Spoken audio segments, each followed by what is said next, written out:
I guess. Alright. I gotta take it down.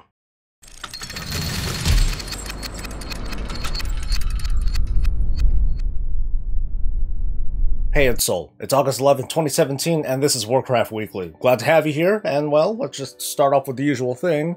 How was your week? My week was alright, still taking care of Toffee, and at least right now, it looks like he has pee on his head, but we're trying all sorts of different stuff to see what can get that hat, that tumor hat, whatever the hell it's called, off of his head. No progression this week, unfortunately, and sadly, like, the roster seems to be kind of flagging. Like, we tend to have, like, cool, we got like 15 people on Tuesday, and then on Thursday we have like barely 10 people, so it's kind of a struggle. And I guess as a hint, we're recruiting. Mike's down here, by the way. You know, we're recruiting. As always, though, I'd love for you to share your story. What has, what cool or shitty things have happened to you this week? As a reminder, the Epic Story Contest is still going on, and I'm actually going to post a separate video just to highlight that so I can let more people know about the contest. And you know what? I'm going to increase it to 2 rewards. So, well, not 2 rewards, but I'm going to have 2 winners. So 2 people will win a WoW token for showcasing their most epic story. And in a future video, I'm going to kind of host all of the other runners up and just kind of read their stories. Not just read them off, but I'm going to try to like really get into it. So feel free to submit your stories. If you already have done that, cool. I'm having those all slowly archived into a thing that I'll be going through starting at least next week. But I might have this contest run a little bit longer. Once again, I'd love for you to share your most epic story in the world of Warcraft ever. I want to see stuff like that epic clutch kill that came at the very last second when you least expected it. I want to read about guild drama, like some husband and wife GM team. They're like, "Yo, motherfucker, it's over, we're getting a divorce," or something crazy like that. Or just something that you think is cool. This is your chance to share your story and celebrate the world of Warcraft with me. This week's featured YouTuber comes from a mention list from way back in the day when I was doing separate YouTube featurettes. This is OneLegion, or OneLegionTV, or, well, he calls himself Metro. Anyway, OneLegion is about 2 things: Death Knights and Mythic Plus. While there isn't an easy way to search for like all the different kind of tips and tricks and nuances that he has as a Blood Death Knight, he does have a lot of footage. It's basically his streams and he has them all archived on his channel. He also does share some opinions on the Mythic Plus system and other surrounding things, such as that one Mythic Plus add-on. If you're interested in Blood DKs as well as other additional perspectives when it comes to Keystone Dungeons, go ahead and check them out. A ban wave was announced by Blizzard just the other day. Or at least maybe it was a ban wave, maybe it was just kind of their collection of the recent bans that they did during the Mythic World First Raise. So this was mostly with regards to real money transactions, account sharing, and that sort of thing. So I'm going to start a discussion. I'm just going to start off with a little bit of rambling, so please bear with me. When it comes to justifying these bans, I think Blizzard is totally in the right. I mean, it's pretty simple. You break terms of service, you get banned. Simple as that. Account sharing and real money transactions are pretty explicitly stated on the TOS as if you break them, you can get banned. The optics of the matter, though, is a little bit sketchy, and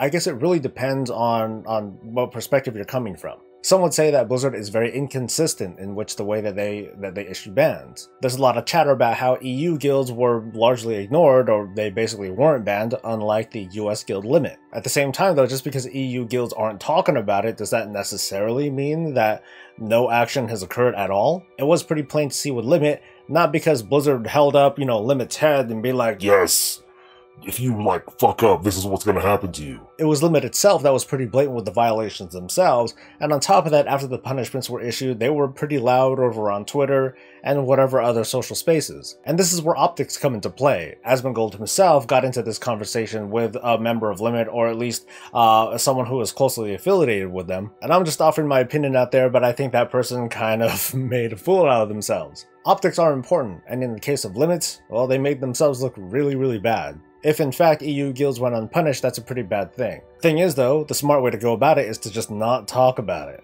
Guilds at this level obviously have a social presence where the things that you say matter. And it doesn't just happen here, it happens in esports in general. We've seen, rising stars all of a sudden go crash and burn because of stupid shit that they say online. From the sake of holding on to their sponsors and their image and their optics, just shut up and make another account, hopefully learn from your mistakes and move on. And hell, don't stream your whole cash for carry operation. Jeez. So the question that I'm finally going to come to, and this is thanks to the statement that Blizzard had recently put out, is regards to what is or is not okay when it comes to the service economy in WoW. Trading real money for services is bad. Trading gold for services is totally fine.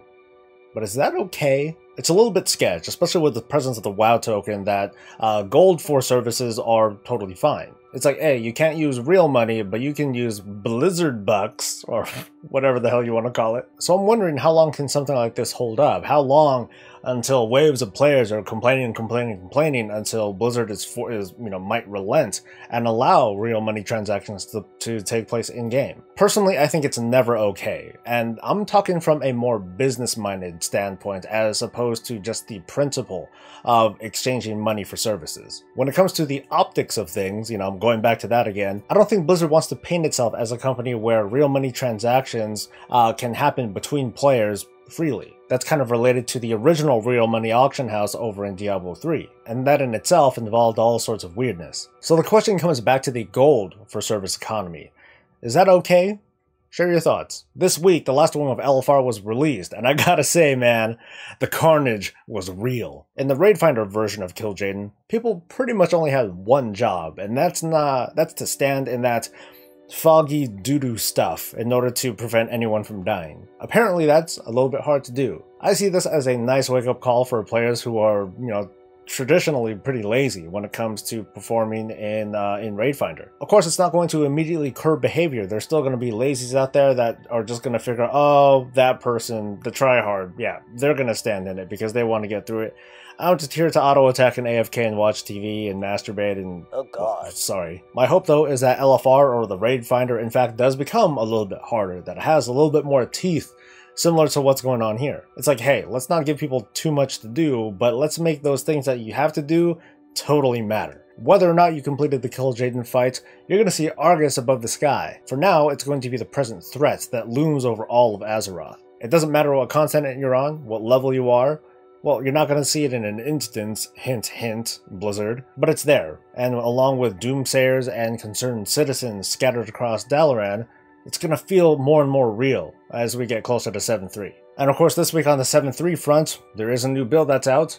Fortunately, there isn't a whole lot to report on. Small changes, a bunch of items, relics, things that have to do with the Order Hall mission system, but players are still reacting from all the major features that are coming in 7.3. I put out a guide exclusively for the Netherlight Crucible, and this is what players had to say. Robert Smith says that I for one missed the old days of obtaining best in slot items. It gave me a specific goal to work towards while reducing the need to grind for upgrades. This is Madness says, I don't really give a shit about it, and I think that's the problem. It seems like such a limp-dick way to cap off the expansion. David Diaz says, I acknowledge it. Some of the things it's adding seem to be exciting and, if anything else, adds flavors to the class. I can't wait to play around with it and then not care about it until Blizzard has played around with it more and see if it's going to work or not. And you know what? That about wraps things up for this weekly. Thanks for making it to the end, and I want to give a special thanks to Lionel Cleary, who was my newest patron. Lionel, I'm grateful for your contribution, as well as the contributions from all the other patrons. If you're interested in helping out too, go ahead and sign up, or support me the best way you know how. Like, subscribe, share, comment, or just keep watching. With the 7.3 patch and the 1-year anniversary of Legion coming, I'm going to try and do a little something to bring in the new patch, as well as give perspective to new players who might be wondering, should I even bother with Legion anymore? Should I play it? Is it too late? Is there too much to grind for? You'll find out. So I'm out here, but I want to thank you all once again for letting me be a short part of your day. You all have a good one, stay safe, stay happy, stay breezy. Is that my catchphrase now?